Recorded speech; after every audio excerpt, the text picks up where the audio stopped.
kadang-kadang air susunya tuh belum mau Itu keluar, bikin stres. itu bikin stres, sedangkan bayinya nangis karena lapar apa. Kadang orang ngejudge nilai ibu baru itu kan kasihan juga, itu sebenarnya pressure buat si ibu gitu Iya, kan. bener. Itu juga yang jadi trigger dia jadi kena baby blues, atau mungkin kelamaan terlalu stres bisa jadi lebih parah lagi gitu loh. Bukan baby blues lagi, makanya kan banyak yang ibu stres, ibu teriak-teriak sendiri, keluar semua, aduh kayak bener-bener kayak capek, sampai ini rahang tuh kayak capek karena dia terus ingin keluar. Kata dokter tuh sih bilang air esnya nggak apa-apa asal jangan dengan gula, dengan sirup. Waktu lu hamil tuh lu kemudian nggak sih, kayak ada lu yang hamil tuh kemudian gitu loh karena efek dari ngidam di awal-awal itu loh. Pertama itu loh, trimester pertama itu lu ngidam apa dulu tuh? ngidam apa ya? Kayak jengkel-jengkel gitu nggak, sempet nggak sih kayak? Ada sih kayak gitu, lebih ke sensitifnya tuh kayak gebaper ya. Jadi baper, di awal-awal jadi ya. gampang tersinggung nggak sih, gampang sedih Gampang gitu, sedih tuh, macem-macem zaman-zaman- sih ya. Zaman-zaman dulu kalau gue inget-inget juga kayak kita morning gitu loh tiap Morning hari sickness, gitu kan. Itu gimana tuh pengalaman Ya, pertama kali tuh kesel, waktu awal-awal waktu itu hamil gitu kayak kan, dengan pengetahuan yang minim banget itu gimana tuh Gak? Itu deh, ya nggak tahu apa-apa ya, mesti nggak tahu ini perubahan baru, ada sesuatu di perut ini gitu kan, walaupun dia belum kerasa geraknya gitu kan. Itu tuh di awal-awal nggak enak banget karena muntah. 3 bulan pertama tuh pasti muntah nggak sih? Kalau gue muntah, ngebok. 3 bulan pertama tuh pengen ini pengen itu tapi nggak dimakan gitu loh, pengen aja jadi ya. kayak ngebayangin udah gitu makanannya ada atau minumannya ada, udah kayak enek, tiba-tiba kayak aneh ya. Sebenarnya perubahan kayak gitu tuh kita juga ngerasanya aneh gitu. Itu semua hormon sih, lebih hormon iya gitu. karena pengaruh hormon. Itu tadi yang lu bilang, benda asing ada di dalam tubuh kita kan, terus dia berkembang gitu, otomatis hormon kita juga beradaptasi gitu.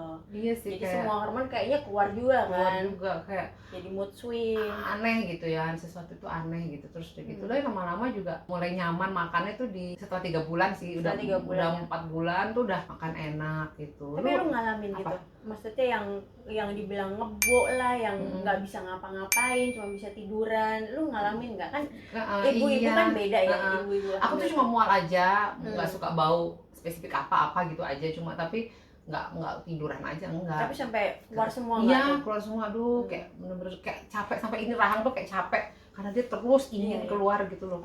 Itu tuh yang nggak enak banget sih di 3 bulan. Udah itu lewat 4 bulan udah makan enak apa segala macam. Lu milih-milih nggak sih makan waktu hamil tuh? Hamil pertama. Hamil pertama iya, itu bener-bener yang semua dipilih, gizinya apa yang masuk ke mulut tuh hati-hati banget ya. Hati-hati banget. Gue masih di situ gitu kan. Dari kayak minum teh botol deh kayak gitu, itu udah bener nggak, padahal pengen banget ya, seger banget tuh. Berusaha untuk strict, nggak boleh nih makanan, nggak boleh sembarangan, terus minuman juga nggak sembarangan. Jadi memang kehamilan pertama itu diatur tuh makanan, terus dijadwalin. Oh ya capek loh, banyak banget menu yang kita makan gitu dari bangun sampai jam ini kayaknya waktunya snack time-nya juga apa gitu kan, ibu-ibu. Terus susunya juga milih, susu memang khusus ibu hamil gitu kan. Dan yang penting apa tuh, asam folat ya. Kalau dulu kita dikasih asam folat itu. Iya, aku juga gitu milih untuk yang pertama tuh kayak milih ini milih itu gitu. Kayak makanan tuh hati-hati banget karena mungkin habis ngidam ya nggak bisa makan, terus baru bisa enak makan tuh kayak apa ya, masuk ke mulut tuh nggak sembarangan gitu. Banyak takutnya. Bener nggak sih, ngerasain nggak sih kayak banyak takutnya? Ada mitos-mitos itu ya. Kita ngikutin tuh, walaupun sebenarnya percaya nggak percaya, cuman karena emang kita lagi ngalamin, jadi yang terbaik kita ngikutin mitosnya gitu. Seru banget sih memang ya masa-masa hamil itu, seru banget. Kalau gue sih lebih banyak takutnya, parnonya, nanti ini nanti lengkap enggak, nanti sampai yang jelek-jelek pikirannya gitu kan. Ya biasa lah ya kayak gitu. Terus semua tuh sebenarnya ternyata kekhawatiran itu tuh memang alamiah ya, karena ini kan nggak terlihat ya. Kalau ini transparan mungkin kita itu kurang ini kayak gitu, mesti kita tambahin apa gitu.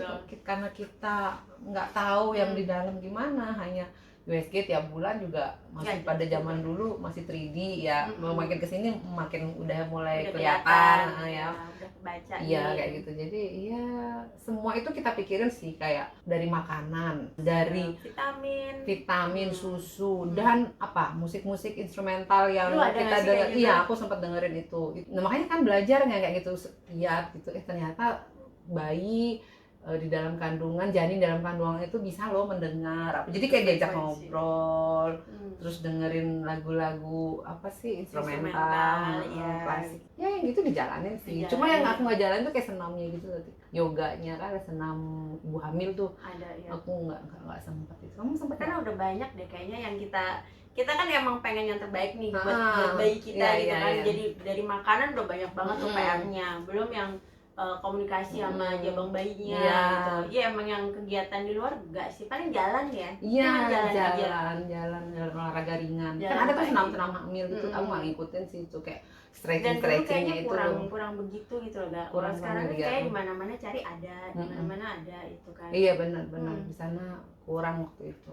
Terus masa kehamilan yang bikin lo frustasi apa gak? Yang emang bener-bener saat ini sih saat ngelewatin 7 bulan itu loh.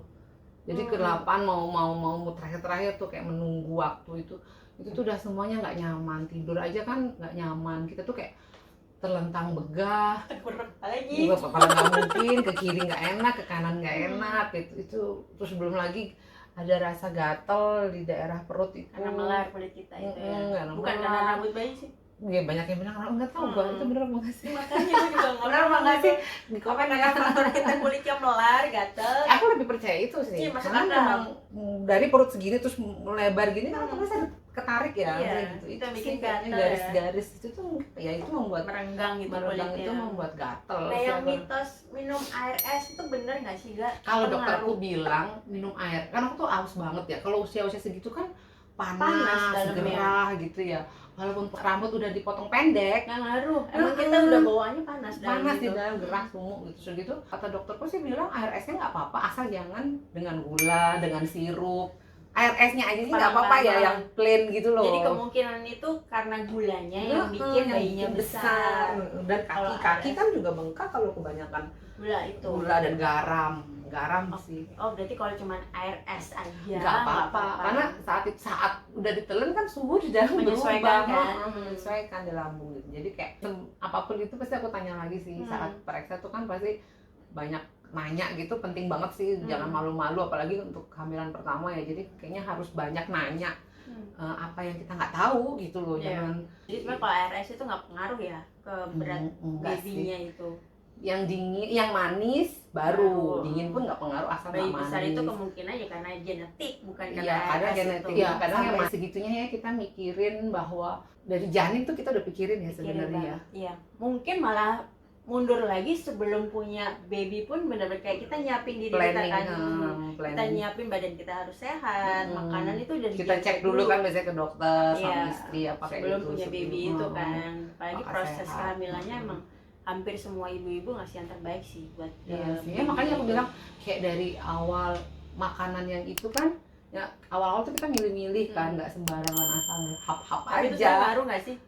Menurut lu ngaruh nggak? Tapi kalau dipakai-pakai dari zaman dulu juga nggak begitu ya, alhamdulillah ya sehat-sehat semua gitu ya. Ya mungkin gini loh, mungkin maksudnya berpengaruh itu akan berpengaruh jika mungkin terlalu berlebihan gitu. Kayak mungkin makan durian terlalu berlebihan, mungkin 1 kilo sendiri apa ya 1 kilo tuh dalam bentuk dagingnya aja ya gitu ya, itu sendiri ya kan perut panas apa segala kontraksi takutnya gitu. Kalau banyak pantangan tuh nggak ada pantangan ya, kecuali pantangan tuh kayak ngebatasin sebenarnya kayak lebih ngingetin kali ya jangan terlalu kelewatan gitu kan, karena memang ada benda asing nih, janin nih di dalam, jadi ya hati-hati kalau mau asupan makannya itu harus dipilih-pilih gitu. Iya, kayaknya lebih ke situ sih ini. Kayaknya itu kan katanya gini ya, baby yang nantinya bahagia saat karakter apa itu kan didukung dari ibu yang bahagia saat dia si janin masih di dalam perut. Iya, berarti pengaruh banget suasana hati ibu selama kehamilan itu juga kayak kalau ibunya cranky terlalu gitu ya, too much gitu loh, cranky ini tuh ya mungkin pengaruh nanti babynya gitu. Jadi memang saat hamil itu ya emang aku rasa harus happy ya sampai kita ketemu dia nanti melahirkan apa. Kayaknya aku rasa itu mood itu emang harus dijaga sih. Yang kita tunggu-tunggu tuh gitu tuh pergerakan-pergerakannya gitu. Masa-masa itu terus diajak ngobrol ada aja ya. Ada kayak responnya gitu. Kita menganggap itu respon ya mungkin memang mendengar ya. Dia udah tahu kan gitu. Dan sampai 9 bulan kita due date-nya kapan ini mau Kita juga kadang ini nggak sih planning kita mau normal nih atau nggak kita mau sesar nih, apapun pilihannya kan sebenarnya sama aja ya gitu, sama aja gitu, tetap aja keluar juga melahirkan gitu. Berarti tuh dari janin ini belum itu tuh kita udah planning ya pastinya. Kita udah gitu. Dan kadang-kadang kita juga sampai berharap maunya laki atau nggak maunya perempuan gitu ya. Jadi sebenarnya nggak apa-apa juga sama sih. aja sih sebenarnya, tapi ya harapan tiap orang kan pengennya anak pertama apa dulu nih, biasa dulu, kayak apa gitu perempuan dulu gitu. Itu normal apa sesar gak? Normal sih semua. Kamu normal semua. Iya, normal semua sih. Lebih cepat ya recovery-nya kalau normal. Lebih cepat recovery-nya normal. Ya, yang sesar itu kayaknya satu ada yang memilih sesar, kedua ya ada kendala biasanya kan kayak gitu. Cuma aku malah lebih takut sesar karena lihat pisau-pisau bedah. Udah kayaknya nervous dulu deh.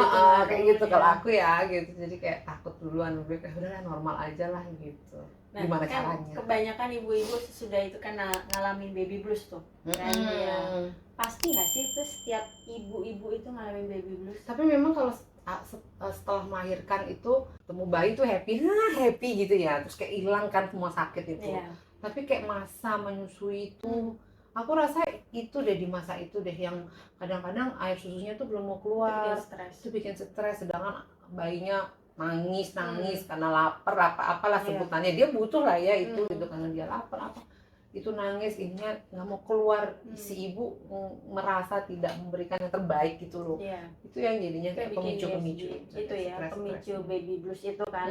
Aku rasa sih itu sih ya, mungkin ngalamin kan, dan tidak ada support sistemnya gitu loh. Maksudnya lagi lelah loh ini gitu, habis melahirkan tuh kayak perjalanan panjang, setelah 9 bulan tuh kan perjalanan panjang juga membawa itu, ditambah di 1-2 hari itu kita melahirkan, ada loh yang nunggu bukaannya aja sampai sehari 2 hari semalam itu kan lelah tuh, itu lelah. Terus sampai ketemu bayinya, bayi sehat, ada lagi air susunya belum lancar keluar, stres. Ada rasa mungkin tidak terima kalau susunya diberi susu formula kayak gitu tuh, kayak kan ada ya kayak aduh nggak bisa nyusuin. Udah itu udah bikin dia stres, malah makin ini sebenarnya asinya makin susah keluar. Pikirannya sendiri tuh udah gesekan itu. Adaptasinya gimana sih Kak? Kalau misalnya nih sadar abis melahirkan itu kan kita menghadapi adaptasi yang dipaksakan kan. Ada bayi baru, kitanya juga lagi recovery nih, penyembuhan kayak gitu. Nah, lu biasanya ngapain tuh? Udah aku nggak tahu ya. Jalan nih, gue bakalan gak baik-baik aja nih kayak gitu. Tapi aku nggak tahu itu namanya baby blues apa enggak. Cuma aku ngerasa emang di malam itu, beberapa malam itu pernah rasa kayak nangis sendiri gitu loh, kayak nangis tuh kayak bayinya tidur, aku bayinya nggak rewel itu. Bayinya nggak rewel, akunya nangis, sedih, kayak ngerasa netesin air mata, entah apa itu namanya. Cuma aku ingat-ingat lagi tuh kayak ngerasa sedih, bisa nggak ya, yang aku pikirin tuh saat itu tuh, kalau aku ingat lagi kayak bisa nggak ya aku ngejalanin ini semua gitu, kayak lebih ke situ, kayak bisa nggak ya aku ngasih yang terbaik besok, susuku ini nggak ya, kayak gitu-gitu, kayak hal-hal yang belum terjadi tuh kayak udah pikirin gitu. Itu sih yang bikin itu, selama kelamaan tuh kayak ngalir aja. Entah itu ya yang disebut baby blues itu, bisa jadi gitu. Cuma ya ada yang juga balik-balik kan pada saat hamil hormon kita naik semua nih, hormon estrogen, segala macam naik. Terus udah nih bayinya keluar, otomatis itu juga akan menyesuaikan lagi. Iya kan? sih, harusnya kayak gitu ya. Hormon lagi pengaruhnya. Iya, kayaknya pengaruh itu sih. Emang perlu banget sih ya support dari orang sekitar ya, kayak mungkin ibu mertua, ibu bapak kita gitu ya. Suami udah pasti ya, itu udah nggak usah dibilang, kayaknya wajib banget. Di awal itu sebaiknya benar-benar emang ngeluangin waktu gitu loh untuk mendampingin. Iya, kayaknya akan muncul deh sindrom baby blues itu kalau ibunya sendiri nggak bahagia, dalam arti capek sendiri. Belum ada aja kan dibilang kurang, ini salah, ini kurang bener. Itu gitu loh caranya, sedangkan ya karena aku nggak tahu gitu ya, masih baru gitu. Yang pasti kan kalau ibu baru itu kan tetap dia akan memberikan yang terbaik gitu loh untuk kayaknya itu alamiah ya. Kalau kita seekor singa pun gitu, kayak aku rasa ya tidak ada lah ajarannya dia gitu, tapi dia menyusui, dia ngejilatin gitu. Jadi kayak yang begitu kan kayak dia akan berjalan aja gitu loh, kayak mungkin alami gitu nalurinya sebagai ibu ya, keluar itu di karena situ. orang-orang di sekitarnya mungkin nggak puas kali ya melihat cara ngurusnya, cara Dan mungkin nyusuinnya dan segala. tidak sama kadang-kadang di masa Iya. yang sekarang tuh beda kan, kayak zaman dulu tuh harus ini harus tataannya gitu ya, ngurus bayi itu Iya. habis mandi ini habis. Kalau sekarang kan beda tuh, udah nggak perlu lagi di bedong katanya, nggak perlu lagi pakai bedak apa kan kayak gitu. Iya. Kan sekarang pakai lebih ke krim kayak gitu, biar otomatis ada perbedaan secara Dan ngurus jangan anak cuman itu. apa ya, kadang orang ngejudge nilai ibu baru itu kan kasihan juga, itu sebenarnya pressure buat si ibu gitu Iya, kan. bener. Itu juga yang jadi trigger dia jadi kena baby blues, atau mungkin kelamaan terlalu stres bisa jadi lebih parah lagi gitu loh, bukan baby blues lagi. Makanya kan banyak yang ibu stres, ibu teriak-teriak sendiri apa segala menyusui macam gitu. gitu. Cuma itu memang bener lelah sih secara begadangnya. Iyalah, Bayangin aja kayak jam 3 tiba-tiba dia melek minta susu. nyusuin gitu. Terus jam-jam enak-enaknya tidur yang kemarin kita bisa tidur. Dia ngompol minta ganti Terus popok. dia rewel nggak jelas kenapa gitu. Kita lupa ngecek ternyata pampasnya udah penuh yang kayak gitu-gitu kan. Atau kadang ada baby yang nggak jelas juga gitu kan, nggak tahu ini kenapa nangisnya, kenapa udah dikasih susu, udah diganti popoknya, yang gitu-gitu. Itu kebayang pressure itu kan. Itu semua udah kita pikirin ya, kayak kita tuh memikirkan dari ini sampai sebenarnya semuanya itu sudah di-prepare sama si ibu, orang tua ya, itu maksudnya apapun yang dibutuhkan nih anak ini dari janin sampai dia lahir itu udah apa ya, udah dipersiapkan gitu udah loh. dipersiapkan Dengan versi ibunya dan beda-beda setiap ibu beda-beda. itu kan. Kayaknya ibu A nggak perlu aku pakai ini karena aku udah pakai pampers. Ibu B enggak, aku nggak berani pakai pampers, aku pakai ini, kayak gitu lah ya, pilihan-pilihan orang tua caranya beda-beda. Tapi dengan apa ya, kita menjadi ibu tuh hikmah yang diambil, gua rasa tuh kayak kita lebih menghargai ibu kita nggak sih? Iya, kebayangnya gitu. Tuh yang oh gini ya rasanya hamil ya, kebayang ibu kita gimana dulu gitu. Di situ tuh ada momen kita benar-benar akan berubah deh untuk sikap kita ke ibu kita gitu. Kalau udah ngomongin apa anak, bagaimana kita ngingin anak kayak apa ya, kayak mewek gitu, sedih gitu ya, bahagia iya gitu, bahagia banget. Makanya gitu. sampai dari gimana kita sayangnya sama anak itu ya, orang dari belum tahu mukanya kayak apa aja kita udah nyiapin apa yang terbaik apapun itu ya. Sampai makanan aja kita pilihin ya lewat mulut kita tuh kan, kita milih ini buat baby aku gitu, setiap dalam buat baby aku gitu kan, tanpa kita tahu belum ketemu gitu. Jadi ya, makanya kayak first love-nya ya emang pas lihat matanya apa kayak gitu, lidahnya tuh besar pun ya kita mikirin ya. Kayaknya sampai kita udah sampai dia punya jodohnya dipilihin nih, jangan-jangan nggak gitu. Sampai dia punya pasangan pun kita juga masih. Kalau boleh begitu banyak yang akan melakukan hal itu. Iya. Kalau tidak ada banyak orang tua yang menahan, terutama ibu gitu. Kayaknya memang apalagi zaman sekarang ya. Mungkin kalau itu diperbolehkan dan itu ada aturannya gitu ya, mungkin lebih senang ya mencarikan jodoh anaknya, begitu nggak sih? Iya, semuanya udah punya. Karena itu yang ya, ibu pengen yang terbaik kan, balik lagi buat dari anaknya versi ibunya gitu. Nggak tahu tuh versinya salah apa enggak itu ya, nggak tahu salah juga sih, jadi kayaknya mencampuri banget, jadi anaknya nggak mandiri, nggak punya kehidupan gitu loh. Memang anak-anak kita juga nanti akhirnya mau ngelepasin mereka nih, pasti. Aduh sedih. Apalagi masalah sekolah nih ya udah deh. Iya. Kita akan ngebahas tentang anak ini dari jangka panjang nih, jangka panjang, yang pendidikan yang terbaik buat anak kayak apa gitu kan. Kita sampai milihin ya, dengan egoisnya, keegoisan orang tua. Padahal anaknya nggak mau sekolah di situ, udah di sana aja gitu. Maksain gitu, padahal anaknya nggak mampu. Ya udah, kalau lanjut lagi ya. Sampai jumpa. Jangan lupa subscribe, like, comment video-video kita. Terima kasih. Semoga bermanfaat. Ya.